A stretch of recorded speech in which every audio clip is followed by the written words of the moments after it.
You know, the fact is, it is glamorized. If you look at fast food advertising, by the way, pay attention to how much they show the food and how much they show happiness, acceptance, and togetherness. That's what they're selling. Same way with alcohol. Everybody's happy, everybody's dancing, it's all good, it's all glamorized, and everybody's pretty. So if you want to be pretty and accepted, just drink this. And everybody's healthy, too. Exactly. Some of the light beer commercials. Yeah, exactly. Nobody looks like your Uncle Bob who fell through the Christmas tree last year. They're selling a concept. But if you want to know, if you're just wondering, okay, am I pushing the line or have I stumbled over the line? There are some warning signs for alcohol use disorder. If you're unable to limit the amount you drink, once you start, it's an all-day sucker. You're going all the way. If you're wanting to cut down and you just made unsuccessful attempt after unsuccessful attempt, obviously that's a problem. If you're spending lots of time drinking, getting alcohol, or recovering from drinking, if you have strong cravings, urges to drink alcohol to the point that it crowds out other stuff from your mind, other thoughts in your mind.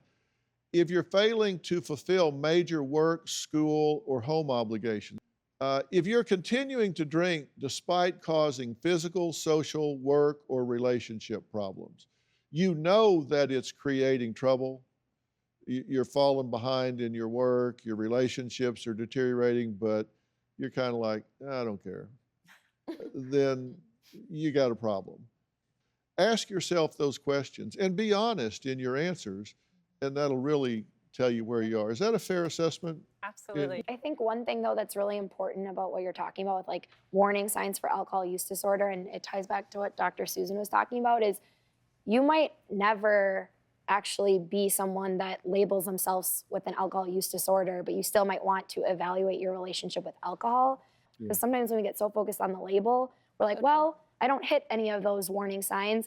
I'm just going to keep drinking. And Therefore, it's like, I don't have a problem. It's not destroying my life. But I think always checking in with but yourself. you don't want to do until you do. I mean, you need to think about it ahead of time. I always want to mention this too. There is a genetic component to this. You can be genetically predisposed to this. And my father was an alcoholic, a really bad alcoholic. Robin's dad was an alcoholic. And because my boys have never seen me take a drink, I remind them at least once a year, realize you're genetically predisposed to this. And so check your genes and know where it is in your family tree, because you can be predisposed to this and set up for it in ways that you don't understand. Well, I think also there is genetic predisposition, but there's also so many, like we're focusing on women right now and our drinking habits.